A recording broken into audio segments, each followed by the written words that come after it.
presidente, señor ministro. Buenos días. Como siempre, por parte de este grupo parlamentario y concretamente por parte de este diputado, pues intentaremos hacer unas preguntas en torno a alguno de los temas que ha comentado. Le pido que se las apunte y que tenga bien contestármelas.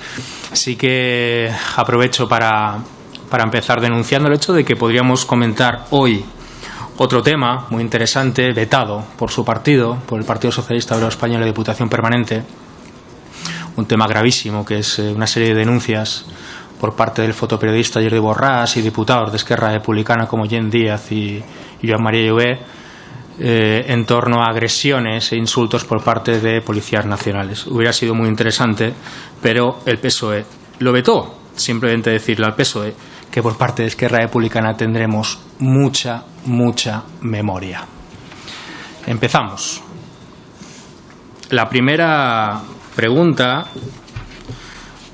Ustedes han pasado de convertir el puerto de Valencia en una especie de plató de televisión por la llegada del Aquarius con centenares de refugiados a echar a patadas, como hacía el Partido Popular, a 133 inmigrantes en la valla de Ceuta este agosto.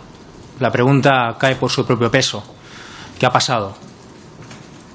¿Qué ha pasado de junio a agosto para que ustedes pasen de ser un gobierno decente, que nosotros, en cuanto a esa iniciativa, apoyábamos, a ser una especie de marca blanca del PP o incluso de Ciudadanos?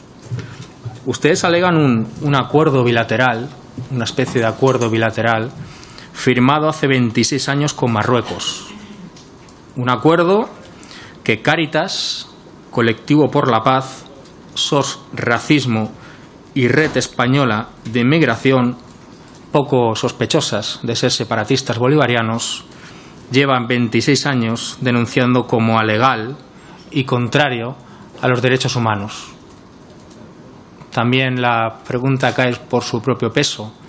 ¿Van a seguir utilizando la misma excusa que quizá una de las derechas más reaccionarias de Europa, como es el Partido Popular, para seguir echando a la gente a patadas en las fronteras de este país? ¿Tiene algo que ver la deriva o la competición lepenista y hooligan de Rivera y Casado en este cambio por parte del Gobierno?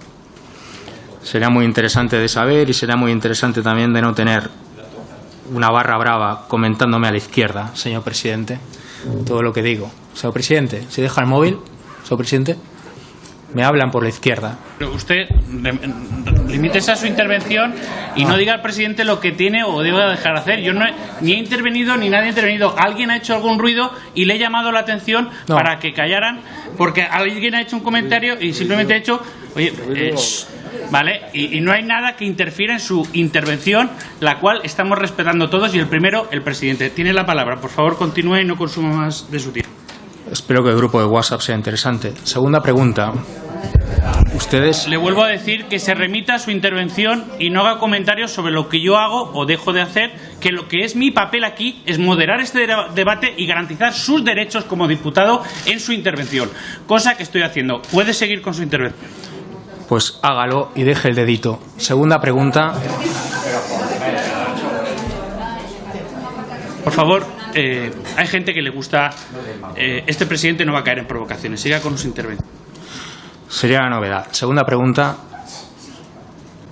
Ustedes acusan de graves delitos a ese centenar de personas que cruzó aquel día la valla. Usted se ha referido incluso a abogados que les defendieron atendiendo a tratados internacionales. ¿Me puede dar el nombre de esos abogados? ¿Son ciertos? Número de colegiado, si no quiere dar el nombre. Más que nada porque fueron expulsados de manera express y entendemos que tuvieron que tener un juicio justo, a no ser que esto sea una especie de Salem. Tercera pregunta. ¿Cuándo van a cumplir con la promesa del señor Sánchez, cuando no era presidente y parecía una especie de esperanza blanca del federalismo asimétrico español, de retirar las concertinas de la valla de Ceuta y Melilla? Cuarta pregunta.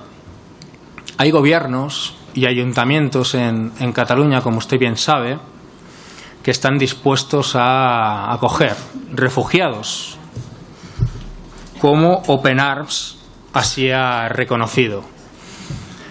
¿Por qué no se lo permiten? La pregunta también es muy sencilla.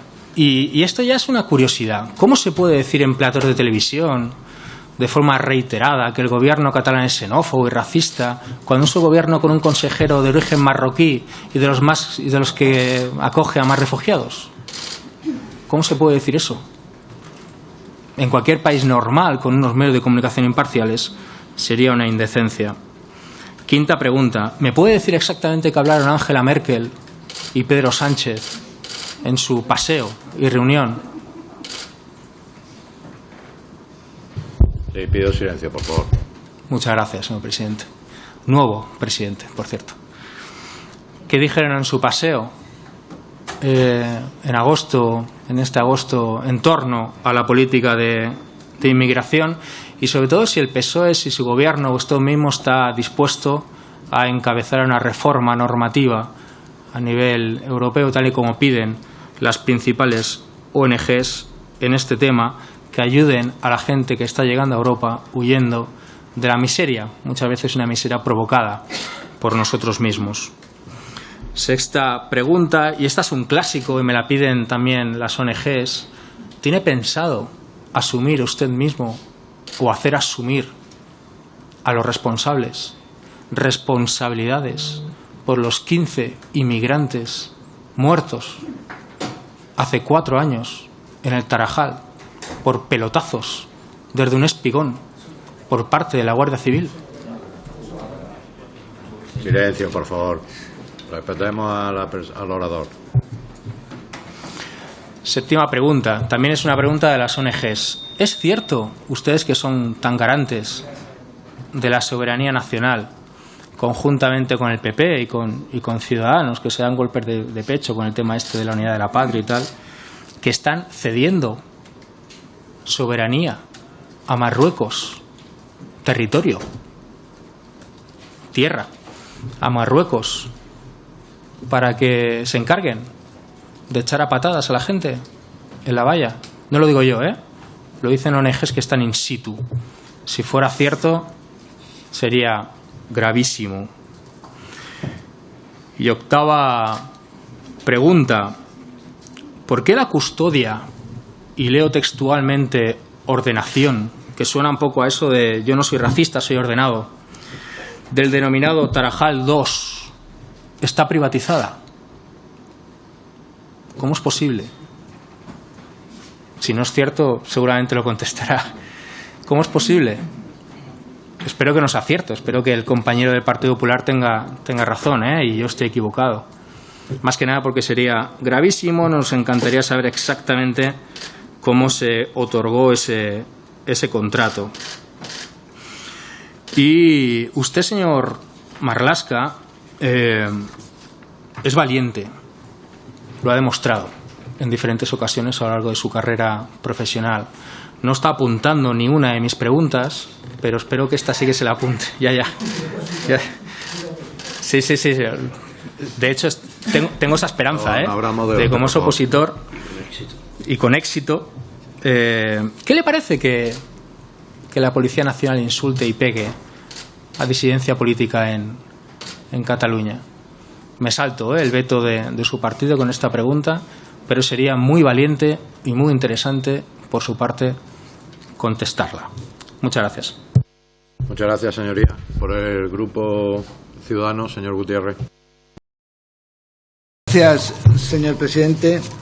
Muchas gracias, señorías, por sus aportaciones y que me van a permitir, eso sí, brevemente, porque creo que en mi primera alegaciones he tratado de trasladarles, aunque yo creo que no con mucho éxito, lo que este Gobierno ha hecho en materia de migración, pero ahora trataré quizás de complementar ante sus manifestaciones, sus indicaciones, o por lo menos lo que yo he entendido de las mismas. Déjenme que les diga, claro, yo no iba a empezar haciendo mi alocución diciendo contestando ya a lo que sé que me iban a decir ahora, porque sería tanto como decir que actúo en defensa. Por supuesto, yo simplemente me he limitado en materia de migración a decir lo que hemos hecho. Voy a decir primero, permítame, presidente, porque lo quería decir en relación a la otra cuestión que me he remitido o que pediré en su momento, una vez transcurrido ese plazo, el comparecer en la Comisión de Secretos Oficiales. Simplemente les vuelvo a repetir, yo creo que tampoco me hago entender en eso y entonces ya me voy a preocupar, porque quiero decir que la destitución la firmó la Secretaria de Estado de Seguridad a propuesta del director de la Guardia Civil. Cabe un recurso de alzada y ante quien se pone ese recurso de alzada y tiene que resolver es el ministro del Interior. Si yo empiezo aquí a hacer un debate, pues miren ustedes a un magistrado de un juzgado que tiene que resolver mañana celebrar un juicio y de una cuestión que se ponga a hablar de lo mismo. Yo quiero dar cuando pueda dar las referentes y las alegaciones, las daré en esos términos. Y hemos pedido incluso la de secretos oficiales por las cuestiones donde algunos de los hechos que se hacía referencia. ¿Sigo, presidente? Sí. Pues seguir. Siga, pero vamos, que está refiriéndose al punto segundo del debate. Bien, esa cuestión. Es que luego va a haber. Perdón, presidente. No tengo, vuelvo a decir, la experiencia parlamentaria suficiente para ese tema. Pero quiero decir, sigo con. Entonces, y paso. Pues sí, será eso, como tantas cosas en la vida. Quiero decir, y a ese respecto quiero indicar, y en materia migratoria, que no iba a empezar con una defensa, es decir, lo que se dice, etcétera. Pues sí que hay una unidad en la política migratoria, y una unidad en política migratoria basada, y lo dije en mi primera comparecencia del 4 de julio, tampoco parece que se me entendió suficientemente, en materia de seguridad y humanidad. El presidente del Gobierno desde el principio, y aquí lo hizo con el famoso Aquarius, que aquí no sé por qué se le llama efecto llamada, no fue ningún efecto llamada, lo dijo él mismo, lo dije yo como ministro del Interior y otros miembros del Gobierno, sino que fue un toque a las instituciones europeas del gran problema que teníamos, del gran problema que padecíamos en Europa, y lo hemos dicho con los flujos migratorios. ¿Y cuál era a mí es que me cuesta a veces? Por favor, silencio. Pido silencio y que escuchemos la intervención del señor ministro con el respeto que se merece. Gracias, presidente. Y con el desencadenante que ello conllevaba, es decir, que teníamos que hacer una política seria en el marco de la Unión Europea con criterios de solidaridad y de conformidad a la propia ordenamiento jurídico europeo, y eso es lo que se trasladó y no se hizo no se dio o no se concedió el permiso de puerto seguro en España hasta que pasaron días y se hicieron gestiones con otros países y no fue factible. ¿Cuál es la coherencia? Pues la coherencia es que después de esto que aconteció en junio, en Europa ya se empezó otra vez a hablar de la necesidad de una política común. La coherencia y mantener una postura es que después de esto, en el Consejo de Europa de 28 de junio, el presidente del Gobierno ya pudo trenzar unas determinadas alianzas con otros países. Y ustedes bien lo saben porque viajó a Francia y trenzó una alianza con el presidente Macron. Luego ya mantuvo encuentros en el marco del Consejo de Europa con la canciller Merkel y evidentemente con otros primeros ministros o presidentes de gobierno, presidentes de los otros países de la Unión Europea, y se habló explícitamente.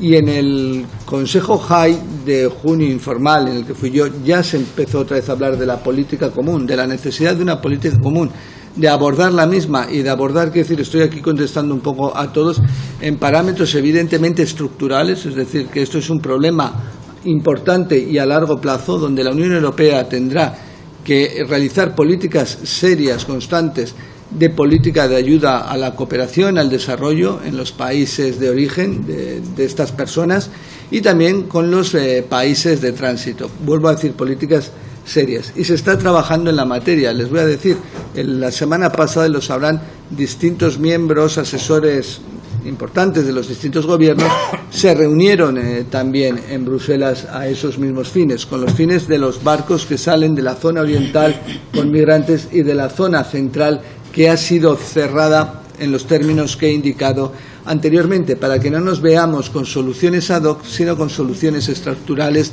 de que cada país o los países que de la Unión Europea realmente quieran ejercitar y ejerciten la solidaridad puedan acogerlos, y que el conjunto de países de la Unión Europea, aquellos que no decidan acogerlos, en esos parámetros o en esos términos contribuyan económicamente, evidentemente, a esa política. Ese es el resultado de estos días que se está haciendo en el marco de la Unión Europea y que se seguirá haciendo. La visita de la señora Merkel, el encuentro con el presidente Sánchez, iba en esos términos, evidentemente, aparte de otros en materia de la Unión, pero importante y relevante. Y a eso obedeció. En Salzburgo, el 20 de septiembre, habrá un encuentro de los presidentes de gobierno de la Unión Europea, otro consejo donde se hablará de este tema y donde nosotros estamos liderando en esos términos y en esos parámetros a un conjunto de países importantes con el fin de poder conseguir los fines y los objetivos anteriormente indicados.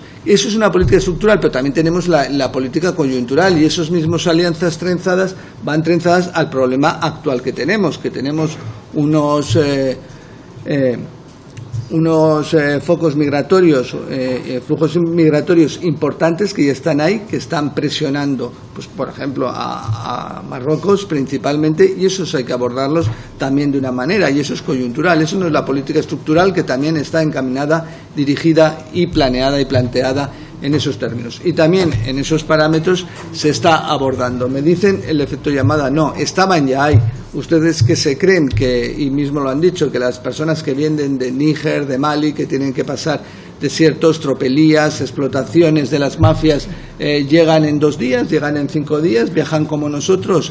Si viajaran como nosotros no necesitarían, como decían algunos de ustedes, pasar los momentos tremendos que pasan. Pero quiero decir que se ve que no fue ningún efecto llamada de lo que ustedes dijeron, sino todo lo contrario, un toque de atención a Europa, un toque de atención para generar una política común, que el llamado Aquarius II, ¿qué es lo que motivó? Bueno, pues motivó alianzas entre los países que más, de una forma más firme al día de hoy, están manteniendo la necesidad de esa política común migratoria en los términos de asumir la responsabilidad por cuotas. Y ahora lo que se está tratando es de que no haya soluciones ad hoc para esos casos, sino que haya estructural para eso. Pero también, vuelvo a decir, ya más en profundidad. Lo pueden interpretar como lo puedan interpretar, pero esa es la realidad a la que hago referencia. Pueden interpretar la previsión o no previsión, pero los datos que les he dicho de 2013 en adelante son los datos que ustedes tienen. Quiero hablar en general, luego sí que diré algunas cosas, pero esto me viene a colación. El señor Gutiérrez decía lo de que era previsible. Él mismo ha dicho que era previsible, palabras textuales que las tengo apuntadas, que era previsible del 2017 al 2018, ya del 2016 al 2017 el 170, y que a usted, evidentemente, como a nadie, no le satisface que ese porcentaje se vaya reiterando. Evidentemente, a mí tampoco, ni a nadie. Y por eso se están haciendo las políticas que le estoy indicando. Y por eso estamos haciendo esas políticas. Y por eso Senegal está volviendo a cooperar. Eso exige trabajo. Luego hablaré de lo de Ceuta y de lo de Marruecos, quiero decir. Pero siempre no olvidamos, y lo ha dicho el portavoz del Grupo Socialista, es decir, el concepto de derechos humanos. Por eso necesitamos plantear una política común de la Unión Europea y basada en los principios y en los valores de la Unión Europea. Y eso fundamentalmente es en los términos. Por eso nosotros también, y para garantizar esos derechos humanos, hemos tenido que ampliar infraestructura. Hablaba la señora Belarra del CATE, que es un CATE, que es un CIE, ¿no? Pues lo hemos tenido que construir. Hemos construido uno en el puerto de San Roque porque ante la entrada, que había una entrada importante que no se preveyó, lo siento, no se preveyó y no se adoptaron esa infraestructura previamente, tuvimos que hacerlo en tiempo porque queríamos una infraestructura donde ahí pudieran actuar directamente el conjunto de las instituciones involucradas en un primer momento, que es sanidad exterior. Cuando digo sanidad exterior es por si estas personas o alguna de ellas vienen con una enfermedad contagiosa, pues evidentemente hay que tomar medidas. La policía para reseñarles. CEAR para que intervenga y le asesore, Cruz Roja, todos están ahí para que desde un principio todos sus derechos fundamentales sean evidentemente sustentados. Por eso también lo que hablaba la señora Belarra es lo que nosotros estamos haciendo. Solidaridad, humanidad, acogida, ese es el extremo que nos planteamos y por eso hemos constituido. ¿Qué es un CATE? Pues un CATE pues es eso, es decir, y ahí no están más de los 3 días, es que esto lo tienen que tener en cuenta. Por eso es una comisaría, llamémoslo, pero una comisaría donde se prestan muchos servicios que necesitan, que estén los intérpretes, que estén también los médicos, los medios sanitarios, que se, por así decirlo, ambulatorios o los que no necesitan una hospitalización de esa persona, que esté ACNUR, CEAR, que esté la policía rastreando. Eso es un CATE. Y allí las personas nunca están más de las 72 horas que pueden estar. No es un CIE, vuelvo a decir, un CIE es un ingreso acordado, un acordado ya por una autoridad judicial cuando hay un expediente de expulsión. Y vuelvo a referir en los CIEs. Actualmente ya saben que el plazo máximo son 60 días, solo entran aquellos que hay un convencimiento real de que van a poder ser expulsados, entregados a la autoridad de origen en el plazo de los 60 días. Por eso los CIEs no están al día de hoy al 100%, casi, pero no están, porque al día de hoy no hay muchos nacionales de distintos países cuyos países acepten o reconozcan que son nacionales o acepten en esos términos la devolución. Déjenme, eso estamos haciendo. Yo creo que eso no es contradictorio. Alguien dirá que es contradictorio. Bueno, pues eso no es contradictorio, eso es meter a Europa en el problema, lo que nos había dicho, y eso es actuar aquí ante el tema. Es la única cuestión posible. ¿Qué hacemos ante esos flujos que ya estaban, a esas personas que ya estaban y vienen, cogen una barca y al mar? Bueno, pues dentro de las posibilidades. Pero también estamos haciendo políticas con los países de tránsito, como es Marruecos, para intentar que eso no surja, para que los flujos, como decíamos, irregular, que los flujos sean legales y ordenados, porque los flujos ilegales y desordenados, al final, no generan ni seguridad, ni humanidad, ni nada en esos términos. Es lo que tratamos. Y vuelvo a decir, y Marruecos en esos aspectos hemos realizado, les vuelvo a decir, los viajes, actualizar, activar los protocolos de actuación, de colaboración común entre nuestras policías, entre nuestras instituciones, etcétera. En estos términos no querría que se me olvidara de los MENAs, porque quiero decir, para decir, los MENAs no solo es competencia de interior, es justo de lo que es menos competencia de interior, el tema de los MENAs, los menores no acompañados. No me gusta además llamarles MENAs, son menores no acompañados, porque parece que el término desdibuja un poco realmente lo que es la entidad de estas personas. Bueno, pues los MENAs, los menores no acompañados, ya hay una comisión establecida entre distintos ministerios, una comisión interministerial, porque están abocados ahí trabajo, también nosotros, también exteriores, evidentemente, también sanidad, porque tienen competencia en esa materia, y también está también igualdad, y están también las distintas comunidades autónomas, porque ustedes saben y bien conocen que las comunidades autónomas tienen competencias en la materia, en la protección de los menores. Y se está trabajando, claro que es un problema, pero ahora está esa comisión, no estaba antes. Los MENAs no es un problema desde el 7 de junio que yo tomé posesión, o el 3 creo que tomó el presidente del gobierno. Los menores no acompañados no es un problema, ahora se está trabajando ese tema, claro que se está trabajando. Y vuelvo a decir lo de Marruecos. Marruecos, pues tenemos y hemos, vuelvo a decir, estrechado las relaciones en esos términos y en esos parámetros con ellos. Voy a ir a Ceuta, no lo estoy evitando, pero este tema de humanidad, de seguridad, de solidaridad, etcétera, no puede convenir con, vamos a decir, entradas violentas. No me gusta ni la palabra ataque, figúrense, pero entradas violentas no pueden convenir con eso, y no podemos caer en la justificación de que estas personas lo que han tenido que pasar. No, hay gente que hace las cosas pacíficamente, hay gente que también llega aquí pacíficamente, la inmensa mayoría. Los que atacan violentamente la valla, quiero decir, son la minoría. Es decir, la mayoría son pacíficos, como ocurre en la sociedad. La mayoría de todos nosotros, de todas nosotras, somos pacíficos. Perdón, me va a salir. Seamos pacíficos, todos un poco, y no vamos a beneficiar al violento, beneficiemos al que no es violento. Además, un dato muy claro, lo decía yo creo que era también la señora Belarra, en eso. No me voy a acordar de sus preguntas, señor Rufián. Me acuerdo de los demás. Yo se ha quedado usted aquí, no como el 4 de julio, pero bueno, yo que confiaba que quizá no se quedara y así no me iba a reexaminar luego. Bueno, en esos términos que decía la señora Belarra, que decía lo de la trata, ¿no? Que con estas expulsiones que ha llevado ella, llamado en caliente, que no lo son, y ahora lo diré, la trata. Miren, justo en esto no. Porque ¿quiénes son el perfil de los que atacan la valla, los que saltan la valla violentamente? Como siempre en la vida, los hombres somos mucho más violentos. Normalmente somos los hombres, que parece que está desgraciadamente en el ADN la violencia, no así en las mujeres, por eso en esos términos. Y sabemos que la trata, la mayor parte de la trata es trata sexual, y el altísimo porcentaje, más de un 90% de la trata, la sufren las mujeres porque es sexual y los menores. Y ni unas ni otros son los que atacan la valla, con lo cual quiero decir que no, y los que dijeron que eran menores y manifestaron, ni se discutió y se quedaron. Respecto a los otros extremos que se me ha dicho de la valla, etcétera, quiero recordar que fueron asistidos por 3 intérpretes perfectamente en todas las lenguas. Quiero referir igualmente que fueron asistidos por 12 letrados. 12 letrados, es decir, menos de 10 migrantes, de 10 personas por letrado fueron asistidos el día 23. ¿Qué quiero decir con esto? Que yo no puedo dudar de la asistencia letrada y de los conocimientos de los letrados que les asisten. ¿Cómo voy a negar? ¿Alguien va a negar? Claro, yo estoy convencido que son profesionales perfectamente formados y conformados. Yo desde luego no voy a ser el primero, y que garantizaron que se les respetaran sus derechos.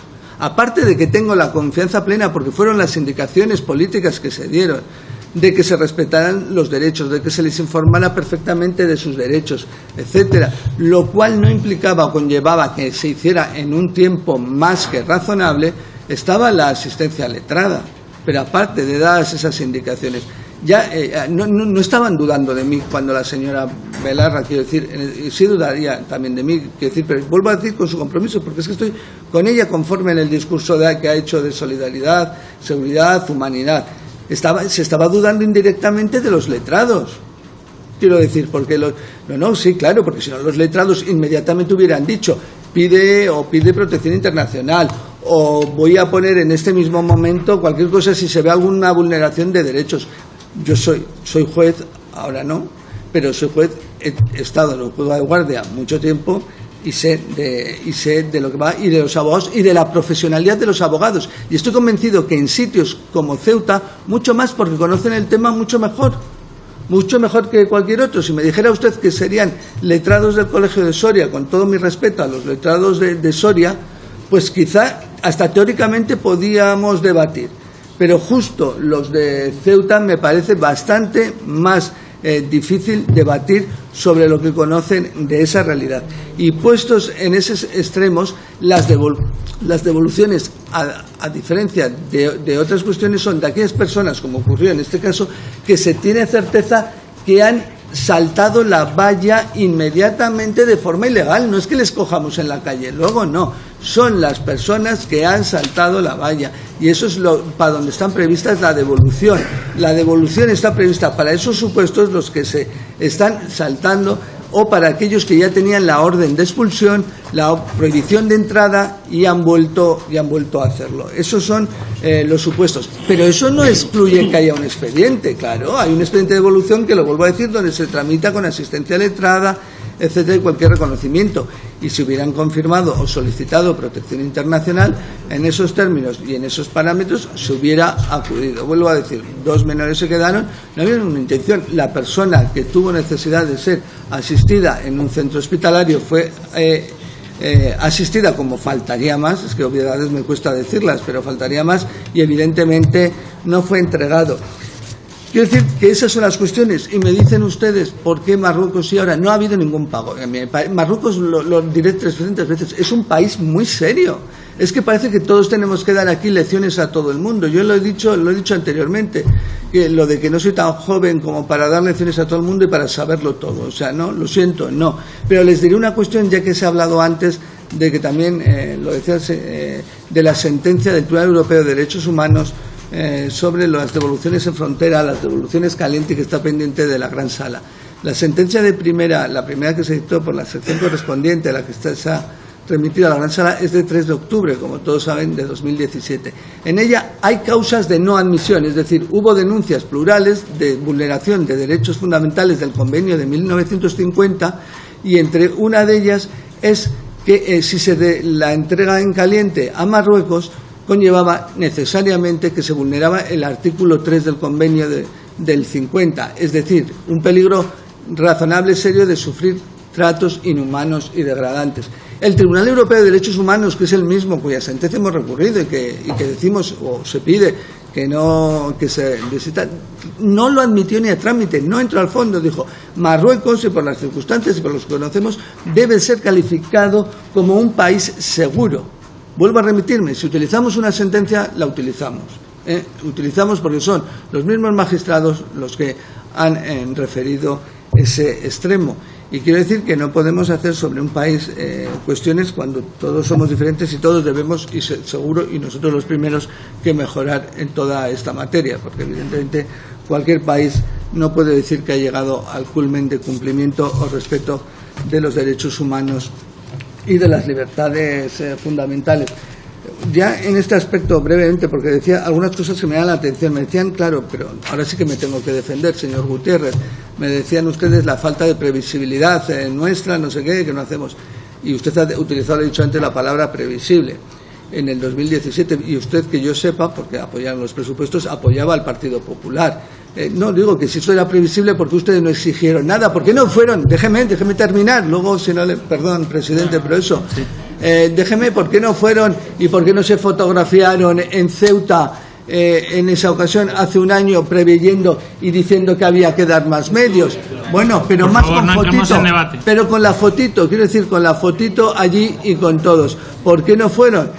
¿Por qué, quiero decir, ya que era previsible, el ministro del Interior, como ministro del Interior, nada más dejar de ser ministro del Interior, va a Ceuta a sacar la foto? Cuando cuestiones de Estado y todo, todos sabemos lo que es. Y vuelvo a decir que las políticas de Estado es muy importante, No minimicemos lo que son las políticas de Estado, bien cuando estamos en el Gobierno, cuando dejamos de estarlo. Y creo que los ministros del Interior, y perdonen que los no es ser cualquier, no es a los efectos de conductas posteriores al ejercicio de desempeño. Asumo una responsabilidad para el futuro en esos términos. Los MENAS, creo que ya lo he dicho, en esos términos.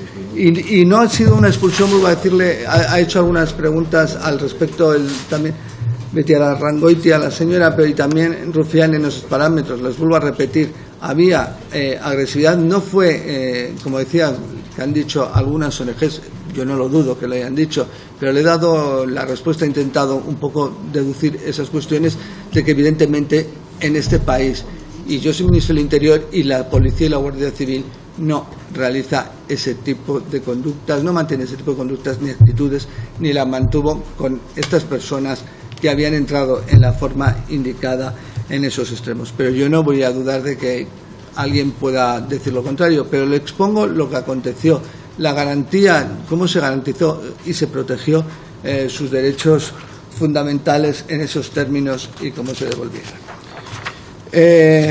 Yo creo que en esto, aunque ustedes me han dicho, yo creo que más o menos se contesta, y mantendremos el mismo criterio, mantendremos el criterio de solidaridad, humanidad y seguridad. Es que ese concepto no se puede obviar tampoco. Lo decía antes de la permisividad, etcétera. Y lo que decía de Marruecos, vuelvo a repetir porque me interesa, no ha habido ningún pago ni ha habido nada. Es simplemente el cumplir el acuerdo, y he dicho cuáles eran las finalidades, es decir a los migrantes que violencia no, es decir, que nosotros protegemos las fronteras en términos de razonabilidad, de proporcionalidad, sujetos a los convenios internacionales que forman parte, aquellos suscritos de nuestro ordenamiento jurídico. Faltaría más, y también una llamada a las mafias, es decir, porque aquí todo el mundo nos olvidamos de las mafias, a las mafias. Así no se puede actuar, así no se puede conseguir nada. Así no es, porque esas mafias no crean ustedes que dejan de actuar, y estamos persiguiéndolas también en España. Siguen al migrante cuando salta, o sea, eso no lo olviden ustedes. Y yo creo que en esos términos, por eso digo que no es una política, sino todo lo contrario. Yo creo que se ha empezado a hacer política migratoria. Y en cuanto la otra tema, ya muy brevemente, porque lo he expuesto y lo he repetido 1000 veces, el acercamiento, el traslado de los presos, creo que se me han entendido mal la señora Beitialarrangoitia y el señor Miquel Legarda, el señor Legarda, en el sentido de que he dado el ejemplo porque quería hacer la diferencia. Lo he hecho fatal, por lo visto, pero decía que estos eran un tercer grado, con unos requisitos distintos. Creo que lo que sí he dicho claramente es que el traslado no es un beneficio penitenciario. El beneficio penitenciario es un acortamiento de la condena. Tengo por aquí el artículo, si es que lo dice el reglamento penitenciario, que dice lo que es beneficio penitenciario. Creo que es el 122, pero estoy hablando ahí sí que de memoria, con lo cual es un error mío, pero el reglamento penitenciario dice textualmente, y la ley penitenciaria, lo que es un beneficio penitenciario, y es cuando afecta a la duración o extensión de la pena privativa de libertad. Todos ustedes han hablado de lo mismo, es que han hablado de lo mismo, que fue un medio de política, la política de dispersión fue un medio de la política antiterrorista, y exitoso. Claro, es que fue eso, no es beneficio, vuelvo a decir, penitenciario en esos términos. Vuelvo a decir que ese supuesto de esas dos personas, y eran bien anclares, las dos personas a las que hemos hecho referencia anteriormente, todo había sido acordado. Finalmente, primero se les trasladó, ya cuando ya la progresaron a segundo grado, etcétera, de Madrid, vuelvo a decir, a Asturias, más cerca en su tiempo. Pero vuelvo a decir, nadie dijo nada, vuelvo a decir, al respecto. El tercer grado se les concedió, ¿pero por qué? ¿Qué es el tercer grado?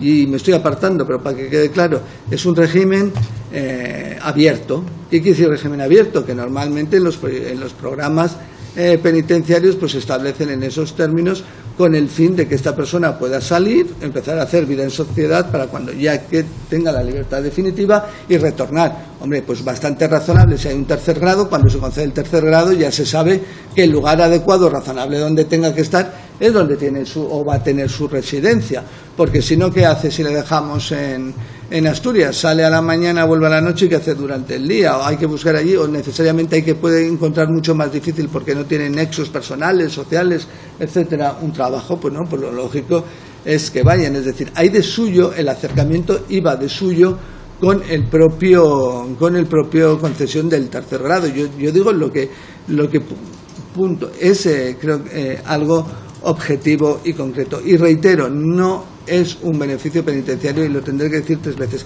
Se habla mucho de mi auto del 15, del auto de 2015, aquel que dicté.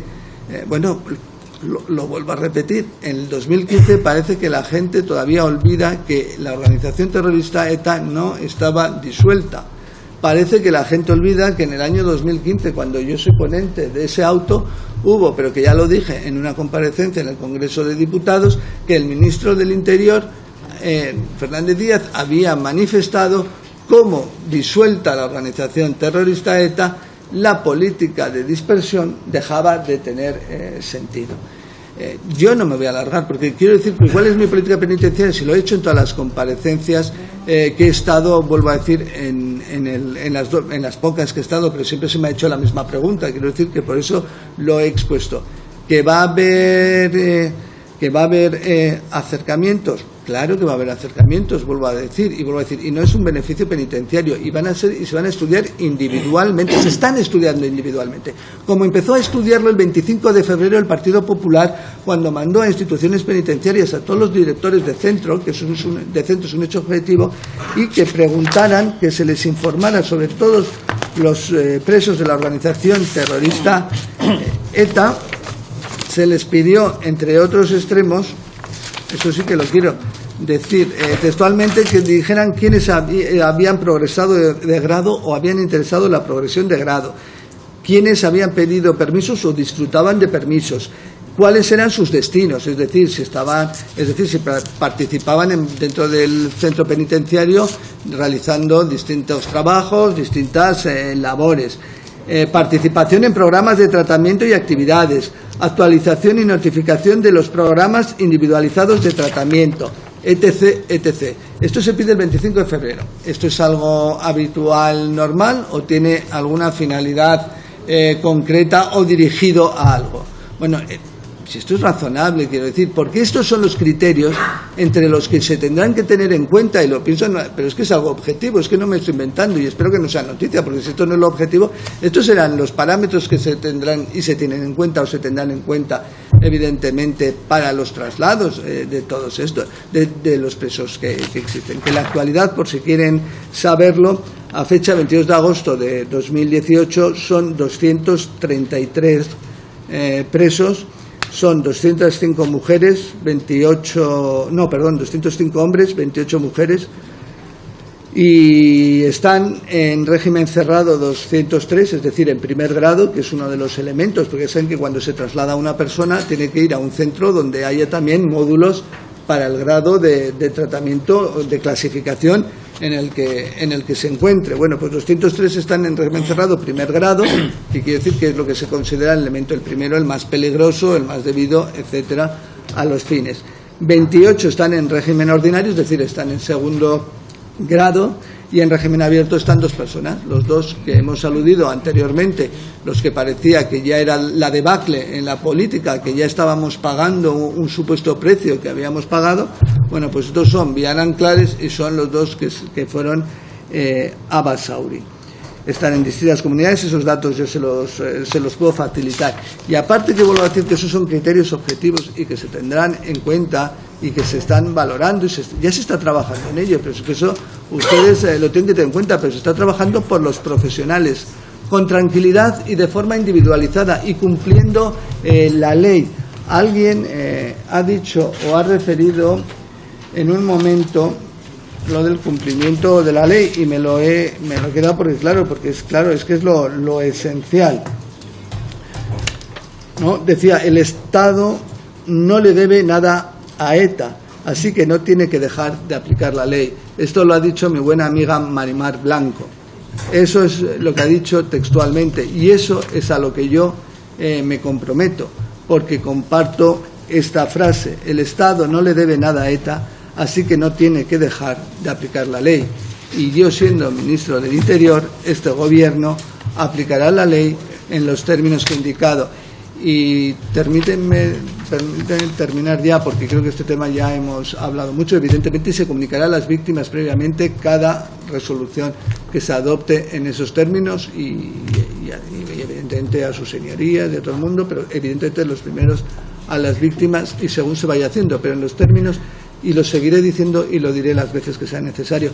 Señor, creo que le he contestado bastante al señor Rufián, ya para terminar, bastante, pero lo que no es que está judicializado. Entonces, lo que está judicializado, dejemos que los jueces resuelvan, ¿no?